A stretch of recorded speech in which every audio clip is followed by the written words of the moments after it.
হাদিস পড়েছি। আল্লাহ রাসূলের খাদেম হযরতে আনাস রাদিয়াল্লাহু তাআলা 10 বছর খেদমত করেছিলেন। বুখারী শরীফের হাদিস, বুখারী শরীফে 3748 নম্বর হাদিস এটা আছে, 3748 নম্বর হাদিস। হযরতে আনাস বিন মালিক রাদিয়াল্লাহু তাআলা বলেন, ইমামে হুসাইন যেদিন শহীদ হলো 10ই মুহররম 61 হিজরি, সেদিন ইমাম হুসাইনের বয়স ছিল 54 বছর 6 মাস 15 দিন। আপনারা মনে রাখতে পারবেন তো? 54 বছর 6 মাস 15 দিন, 61 হিজরির 10ই মুহররম শহীদ হয়ে যাওয়ার পরে ওই বেঈমানেরা, জালেমেরা হুসাইনের মাথাটা কেটে নিল। মাথাটা কেটে নিয়ে একটা প্লেটের উপর রেখে দিল, প্লেটের উপরে ওবায়দুল্লাহ বিন জিয়াদের সামনে রেখে দিল, মসজিদে কুফার মসজিদে। ওবায়দুল্লাহ বিন জিয়াদের হাতে একটা লাঠি ছিল, ওই লাঠি দিয়ে আবার নবীর কলিজার টুকরা, নবীর যে চেহারাটায় চুম্বন করতে, নবীর যে ঠোঁটে ঠোঁটটা লাগিয়ে দিতে, ওই চেহারার ঠোঁটে ওই বেঈমান ওবায়দুল্লাহ বিন জিয়াদ লাঠি দিয়ে মারতে লাগলো। আল্লাহ নবীর সাহাবী হযরত আনাস রাদিয়াল্লাহু তাআলা বলেছিলেন, আমি আহলে বায়াতদের ভিতরে দেখেছি আল্লাহ রাসূলের চেহারার সঙ্গে সবথেকে বেশি মিল ছিল হুসাইন রাদিয়াল্লাহু তাআলা।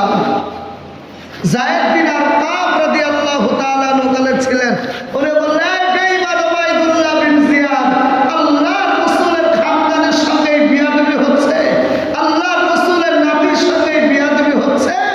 কঠিন কিয়ামতের দিন আল্লাহর সামনে দাঁড়াবে না, ভয় লাগে না? কি বলবে আল্লাহর সামনে, কি বলবে? আল্লাহ নবী চাচা চাচি আম্মা জান রাসূলের চাচার নাম হলো আব্বাস রাদিয়াল্লাহু তাআলা আনহু। হযরতে আব্বাস রাদিয়াল্লাহু তাআলা আনহুর স্ত্রীর নাম হলো উম্মুল ফজল রাদিয়াল্লাহু তাআলা আনহা। উম্মুল ফজল হাদিসটা বলে, আমি আল্লাহর নবীর কাছে একদিন গেলাম, আল্লাহর নবীকে বললাম, ইয়া রাসূলুল্লাহ ইয়া হাবিবাল্লাহ, আমি একটা খারাপ স্বপ্ন দেখেছি। আল্লাহর নবী বললেন, কি স্বপ্ন দেখেছো? আমি বললাম, ইয়া রাসূলুল্লাহ, আমি স্বপ্ন দেখলাম আপনার গায়ের একটা টুকরো, আপনার শরীরের একটা টুকরো আমার কোলে এসে পড়লো।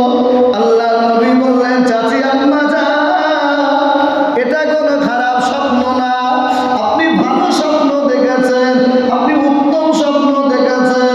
এই স্বপ্নের ব্যাখ্যা হলো আমার ফাতেমার একটা ছেলে হবে, ওই ছেলেটা আপনার কাছে লালন পালন হবে, আপনার কোলে মানুষ হবে। কিছুদিন পরে ফাতেমার একটা ছেলে হলো, ওই ছেলেটার নাম রাখা হলো হুসাইন। হুসাইনকে আমার কোলে দেওয়া হলো, আমি হুসাইনকে নিয়ে লালন পালন করতেছি, হুসাইনকে আমি দুধটা পান করাই। আল্লাহ নবীর সামনে নিয়ে গেলাম, হুসাইন আমার কোলে আছে, আল্লাহ নবীকে দিলাম, নবীজি কোলে নিলেন, হুসাইন আমার দিকে তাকিয়ে আছে, আমি নবীজির চেহারা মোবারকের দিকে তাকালাম। আল্লাহ নবীর চেহারাটা কেমন হয়ে গেল, আল্লাহ নবীর চেহারাটা কেমন পাল্টিয়ে গেল। নবীর চেহারাটা পাল্টানোর সাথে সাথে চোখ দিয়ে top top top top top top করে পানিটা গড়িয়ে পড়ে। আমি জিজ্ঞাসা করলাম, ইয়া রাসূলুল্লাহ ইয়া হাবিবাল্লাহ, আপনি কাঁদেন কেন? ইয়া রাসূলুল্লাহ ইয়া হাবিবাল্লাহ, আপনার চোখে পানি কেন? আল্লাহর নবী বলেছিলেন, আম্মা জান, ও আমার চাচি আম্মা জান, এই মাত্র জিবরাইল আমার কাছে এসেছিল, আমাকে সংবাদ দিয়ে গেল, আমার উম্মাত আলীরা আমার এই কলিজার টুকরা হুসাইনকে শহীদ করে দেবে। আহা, আমার উম্মতেরা আমার হুসাইনকে শহীদ করে দেবে। হুসাইনকে শহীদ করে দেবে? হ্যাঁ, শুধু শহীদ করে দেবে না, কোথায় হুসাইনকে শহীদ করা হবে সেই জায়গার মাটি আর রক্ত আমি রসুল আমাকে দেখিয়ে গেছে। যেদিন শহীদ হয়ে গেলে 10ই মুহররমে আল্লাহর নবীর চাচাতো ভাই আব্দুল্লাহ ইবনে আব্বাস রাদিয়াল্লাহু তাআলা দুপুরবেলা ঠিক ওই সময়টায়, যে সময়টা ইমাম হুসাইন শহীদ হচ্ছেন, উনিও স্বপ্ন দেখছেন। কি স্বপ্ন? রওজা মুবারাকে নবী আমার শুয়ে আছেন। আল্লাহ নবী চেহারাটা কেমন হয়ে গেল, নবী চুল মুবারক উস্কো আল্লাহ নবী সারা গায়ে ধুলোবালি। হযরত আব্দুল্লাহ ইবনে আব্বাস রাদিয়াল্লাহু তাআলা জিজ্ঞাসা করলেন, ইয়া রাসূলুল্লাহ, ইয়া হাবিবাল্লাহ, আপনার চেহারা মুবারকটা এমন কেন, আপনার চুলগুলো এমন কেন? আল্লাহ নবী বললেন, আব্দুল্লাহ, ও বাবা আব্দুল্লাহ, তুমি কি জানো না বাবা, এই দেখো আমার হাতে শিশি, এই শিশিটা আছে রক্ত। আমি তো কারবালার ময়দানে ছিলাম, আমি তো কারবালার মাঠে ছিলাম। দুশমনেরা, বেঈমানেরা আমার কলিজার টুকরা হুসাইনকে শহীদ করে দিয়েছে। আমি হুসাইনের রক্তগুলো কারবালার মাঠ থেকে জড়ো করেছি। ও আব্দুল্লাহ, চেয়ে দেখো, আমার হাতে যে কোটোটা দেখতে পাও, আমার হাতে যে বোতলটা দেখতে পাও, দেখো এই বোতলের রক্ত, এই রক্তটা আজকের কারবালার মাঠে আমার হুসাইনের রক্ত। ওটা 10ই মুহররমের দিন ইমাম হুসাইন তখন শহীদ হয়ে গেছেন কারবালার মাঠে। আব্দুল্লাহ ইবনে আব্বাস রাদিয়াল্লাহু তাআলা আনহু বলেন, আমি এই ঘটনাটা আমার সাথী সঙ্গীদেরকে বললাম। এটা ভয়ের স্বপ্ন। তখন তো টেলিফোন না, মোবাইলও না, যে এক কল করে নেব, দেখি সেখানকার পরিস্থিতিটা দেখি কি, সে তো কোনো লাইন নেই। কিন্তু আহলে বায়তের লোকেরা যখন ফিরত আসলো, তাদের কাছ থেকে শুনে দেখলাম যে সময়টাই আব্দুল্লাহ ইবনে আব্বাস স্বপ্ন দেখেছেন, ওই সময়টাই উনি শহীদ হয়েছেন। আল্লাহ নবীর আগে থেকে ভবিষ্যৎবাণী। যাই হোক, বলে মরণ যেখানে থাকবে সেখানে তো যেতে হবে, কিচ্ছু করার নেই। আবার আল্লাহ 5টা জিনিসকে রেখেছেন, পৃথিবীর কোনো মানুষ এই 5টা জিনিস জানবে না। তার মধ্যে একটা জিনিসের নাম হলো মানুষ মরবে কোথায়, কোন জমিনে, কি হালাতে মরবে, আল্লাহ ছাড়া কেউ জানে না। আমিরে মুআবিয়া রাদিয়াল্লাহু তাআলা আনহু সাহাবী, হযরত আলী রাদিয়াল্লাহু তাআলা ইন্তেকালের পরে ইমামে হাসান রাদিয়াল্লাহু তাআলা খেলাফতের মসনদে বসলেন। ইমাম হাসান রাদিয়াল্লাহু তাআলা ছেড়ে দিলেন, আমিরে মুআবিয়া আপনি চালান। আমিরে মুআবিয়ার ইন্তেকালের সময় হয়ে গেল। বিভিন্ন রাজ্যের মুখ্যমন্ত্রী, বিভিন্ন প্রদেশের মন্ত্রীদের, সচিবদের ডাকলে মিটিং হলো, মাশওয়ারা হলো। আমি আমিরে মুআবিয়া চলে যাব, মুসলিম উম্মাতের মধ্যে যেন কোনো ঝগড়া ঝামেলা না হয়, বলো আমার পরে কাকে খলিফা বানাবো। সবাই মিলে মাশওয়ারা দিল, আপনার বেটা ইয়াজিদকে বানিয়ে দেয়। কিন্তু ওই সময় মদিনার জমিনে বড় বড় সাহাবীরা, হযরত ইমাম হুসাইন রাদিয়াল্লাহু তাআলা আনহু, হযরত আব্দুল্লাহ ইবনে জুবাইর রাদিয়াল্লাহু তাআলা আনহু, আব্দুল্লাহ ইবনে ওমর রাদিয়াল্লাহু তাআলা আনহু, হযরত আব্দুল্লাহ ইবনে আব্বাস রাদিয়াল্লাহু, বড় বড় সাহাবীরা তখন আছেন। এদের সঙ্গে মাশওয়ারাটা করা দরকার ছিল, করে বানিয়ে দিল।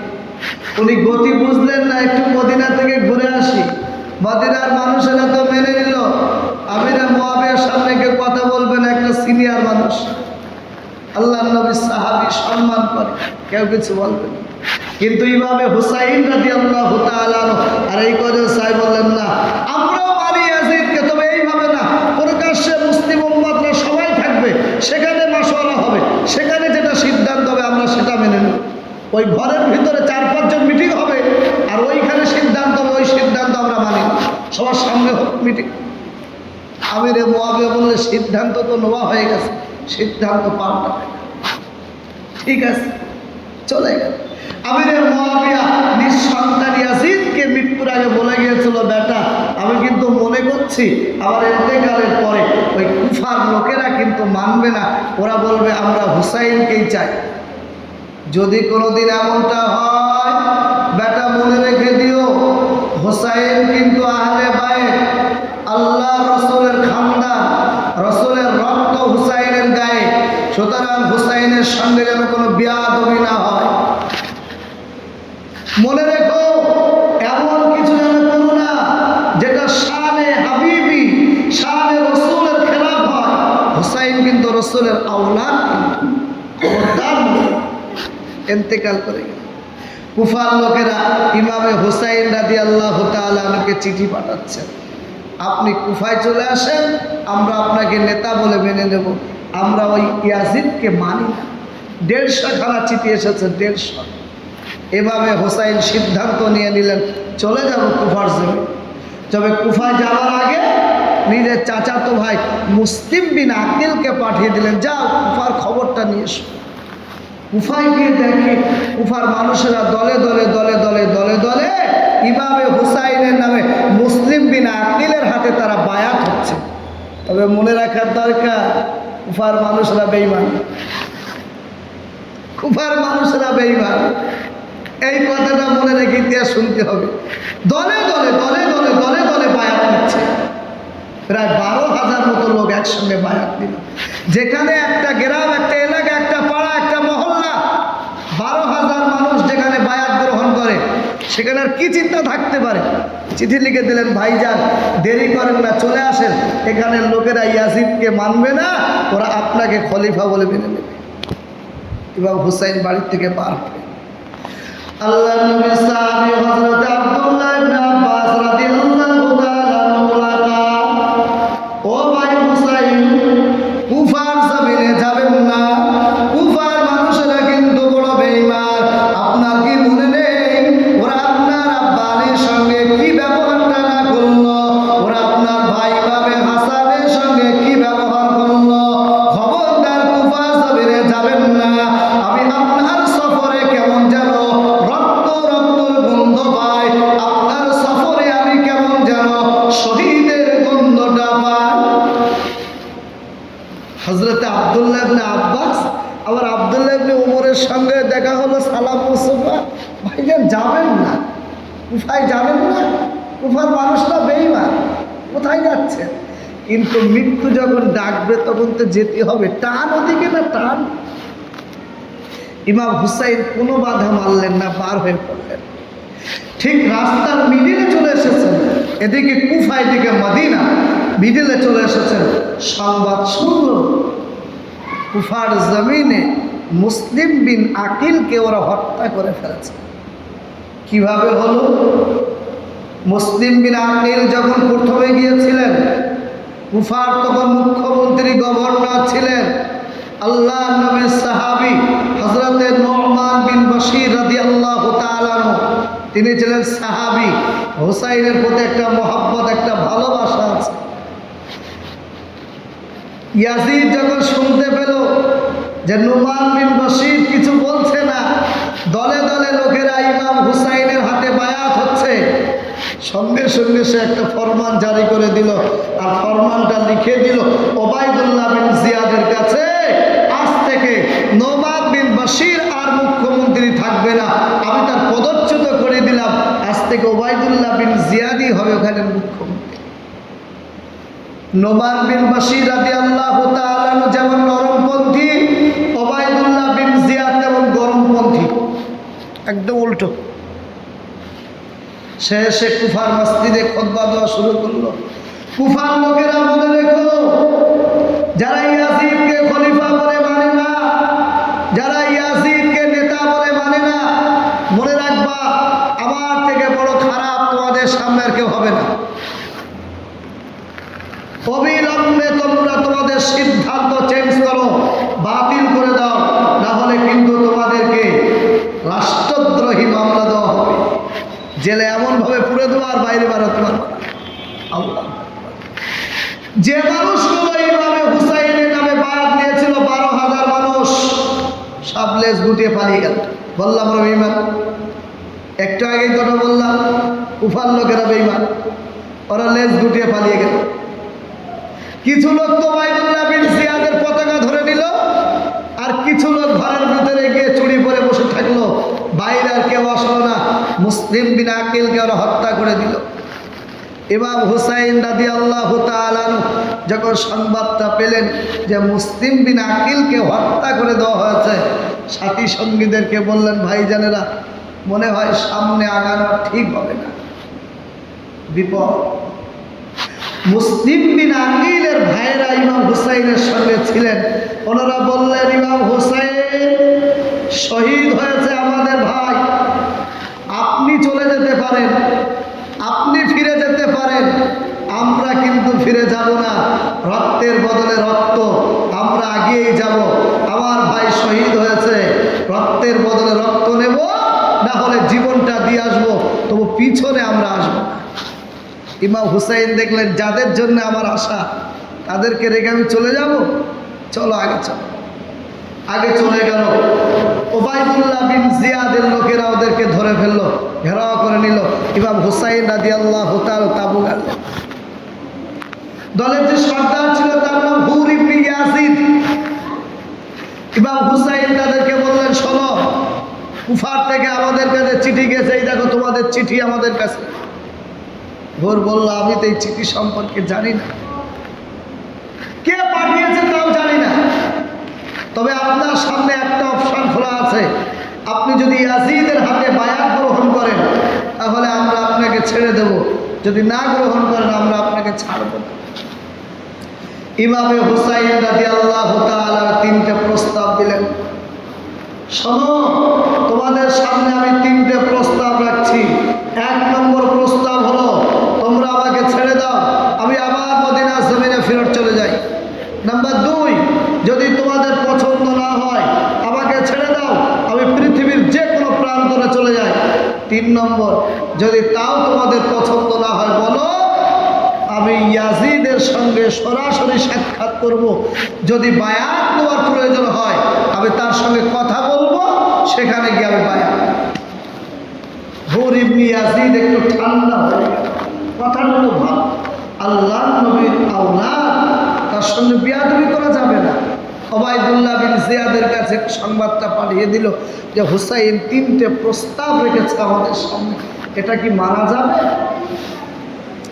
ওবাইদুল্লাহ বিন জিয়াদ বলল, না, ইমামে হুসাইনকে বলে দাও, যদি সে এখন এই মুহূর্তে যদি সে ইয়াজিদের হাতে বায়াত নেয় তাহলে ভালো, যদি বায়াত না নেয় কোনো অবস্থাতেই হুসাইনকে ছাড়া যাবে না। মনে রেখো, 70 একর আমাদের কবজায়, তিনটে প্রস্তাবের কোনো প্রস্তাব আমরা মানতে পারবো না। একটা প্রস্তাব শুধু সামনে আছে, বায়াত, এর বিকল্প আর কিচ্ছু নেই। ইমামে হুসাইনকে বলা হলো, বাঘের বাচ্চা, উনি কেন মানবেন? পরিষ্কার ভাষায় বললেন, আমি তোমাদের প্রস্তাবে রাজি নই, আমি মানতে পারবো না। হুর ইবনে ইয়াজিদ, যে এত সময় পর্যন্ত ইমাম হুসাইন রাদিয়াল্লাহু তাআলা খেলাফ চলছিলেন, উনি বললেন, হযরত, পৃথিবীর যা হয়ে যায় যাক, আমি আপনার সঙ্গে আছি, আমি ইনশাল্লাহ আপনার সঙ্গে থেকে লড়াই করব। ওই দলে ছিল, ওই দল থেকে এই দলে চলে আসলো, আর ওই দলের নেতা বানিয়ে দেওয়া হলো সাদ বিন আমর। এই সাদ বিন আমর খুব ভালো লোক না হলেও খুব খারাপ না, সেও কিন্তু চাচ্ছে না ইমাম হুসাইনের সঙ্গে যুদ্ধ করি, কিন্তু ওবাইদুল্লাহ বিন জিয়াদ সে কোনো অবস্থাতেই নরম হওয়ার কোনো লক্ষণ তার ভিতরে নেই, যে কোনো মূল্যে সে যুদ্ধ করবে, এবং তার একমাত্র কাজ হলো এই যে ইমামে হুসাইনের লাশটা, ইমাম হুসাইনকে শহীদ করে তার রক্তটা, তার মাথাটা ওই ইয়াজিদের সামনে পেশ করবে, তাহলে সে অনেক অনেক জিনিস পাবে, উপহার পাবে, উপঢৌকন পাবে। এটাই হলো তার টার্গেট। এই বদানুবাদ প্রতিদিন কিছু না কিছু একটা হয়, প্রতিদিন হয় হয় হয় হয়। 9 মুহররমুল হারাম, কালকে 10ই মুহররমুল হারাম, আজকে 9 মুহররমুল হারাম। হযরতে ইমামে হুসাইন রাদিয়াল্লাহু তাআলা দেখলেন গতি খুব একটা ভালো না, নিজের সদস্যদেরকে, সাথী সঙ্গীদেরকে নিলেন, নিয়ে বললেন, ভাই জানেনা, আপনারা আমার জন্য অনেক করেছেন, অনেক ত্যাগ স্বীকার করেছেন, আপনাদের ভাইও শহীদ হয়েছে মুসলিম বিন আকিল, শেষে আপনাদেরকে প্রস্তাবটা দেই, আপনারা চলে যান, আপনারা এখান থেকে চলে যান। ওদের টার্গেট তো ইমাম হুসাইন, ওদের টার্গেট তো আপনারা না। আমি শহীদ হয়ে যাব, আমি একা শহীদ হব, আমি চাই না আমার জন্যে আপনাদের রক্তটা চলে যাক। আপনারা পালিয়ে যান, চলে যান। আল্লাহ রাসূলের মহব্বতে সাহাবীরা, আল্লাহ রাসূলের মহব্বতে মানুষেরা, ওরা নবীকে ভালোবাসে, আলীকে ভালোবাসে, ফাতেমাকে ভালোবাসে, ইমাম হাসান হুসাইনকে ভালোবাসে। ওরা বলল না না, ও ইমামে হুসাইন, এটা হতে পারে না, আমরা ফিরে চলে যাব, আমাদের জানটা হয়তো বেঁচে যাবে, ইমামে হুসাইন শহীদ হয়ে যাবে, কঠিন হাসরের ময়দানে আল্লাহ নবীর সামনে দাঁড়াতে হবে। নবী যদি ওই দিন জিজ্ঞাসা করে, আল্লাহ নবী ওই দিন যদি আমাদেরকে বলেন, আমার কলিজার টুকরা হুসাইন যুদ্ধের ময়দানে ছিল, তোমরা কাপুরুষের মতো আমার হুসাইনকে রেখে দিয়ে ফিরে চলে গিয়েছিলে, আল্লাহ নবীর সামনে ওই দিন আমরা মুখটা কিভাবে দেখাবো? না না না না, আমরা শহীদ হয়ে যাব, আমরা মারা যাব, আমাদের জানটা চলে যাবে, তবু আমরা আপনাকে একা একা ছাড়বো না। আমরা মরে যাব, শহীদ হয়ে যাব, তো আপনাকে ছেড়ে দিয়ে যাব না। আল্লাহ নবীর কলিজার টুকরা হুসাইন বোনটার কাছে গেলেন, আলাউলাদেরা আছে, বিবি বাল বাচ্চারা আছে, বোনটার কাছে গেলেন।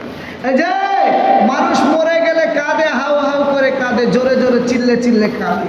ইমাম সাহেবরা কত বলেন, চিল্লে কেঁদো নি, কাঁদলি তোর আব্বার কষ্ট হবে, মার কষ্ট হবে, বিনিয়ে বিনিয়ে কাঁদে। শরিয়াতে কান্না নিষেধ না। আমার নবীরও দুঃখ হয়েছে। নবীর 3-4টে ছেলে ছিল গো, ইব্রাহিম, আব্দুল্লাহ, তাহির, কাসিম। নবীকে বলা হয় আবুল কাসিম। আবুল মানে বাপ, কাসিম মানে কাসিম, তা আবুল কাসিম মানে হলো কাসিমের আব্বা। তো নবীরও তো আওলাদ ছিল, কিন্তু ছোটবেলায় সব মারা গেল। নবী কলিজার টুকরা সন্তানগুলোকে কোলে নিয়ে আল্লাহ রাসূলের দুটো চোখ দিয়ে পানি টক টক টক টক টক টক করে গড়িয়ে গড়িয়ে পড়তো। সাহাবীরা জিজ্ঞাসা করতে, ইয়া রাসূলুল্লাহ, আপনিও কাঁদেন? আপনিও কাঁদেন? কান্না নিষেধ না শরিয়াতে, তবে চিল্লিয়ে চিল্লিয়ে কান্নাটা নিষেধ, বিনিয়ে বিনিয়ে কান্নাটা নিষেধ। ইমাম সাহেবরা বলেন, আমার মা বোনরা শোনে না, মেয়েরা একটু আবেগী হয় বেশি, ছেলেরা কান্নাটা চেপে রাখতে পারে, মেয়েরা পারে না। কেউ একজন হঠাৎ করে চুপ ছিল, একজন বাড়ি কেউ ঢুকলো, হঠাৎ করে আবার শুরু হয়ে গেল, আবার কিন্তু চুপ, আবার শুরু হয়ে গেল। এটা নিষেধ শরিয়াতে। তো ইমামে হুসাইন বোনটার কাছে গেলেন, কলিজার টুকরা বোন, আমি হুসাইন মনে হয় শহীদ হয়ে যায়, মনে হয় দুশমনেরা আমাকে ছাড়বে না। আল্লাহ নবী দ্বীনের জন্য যদি শহীদটা হয়ে যায়, রাসূলের দ্বীনকে প্রতিষ্ঠা করার জন্য যদি বরদানটা দিতে হয়, দুঃখ নেই তো, হাসরের ময়দানে শহীদদের খাতায় নাম লেখাবো। তবে তোমাদেরকে নসিহত করে যায়, আমি মারা যাওয়ার পরে যেন জামা কাপড় ছেঁড়াছেড়ি করবা না, আমি মারা যাওয়ার পরে চিল্লে চিল্লে যেন কাঁদবা না, বিনিয়ে বিনিয়ে যেন কাঁদবা না, তোমাদের আওয়াজটা পর্দা, মহিলাদের আওয়াজটা পর্দা, এই আওয়াজটা যেন লোককে শোনাবা। নসিহত করে যাচ্ছে, চলে যাবে।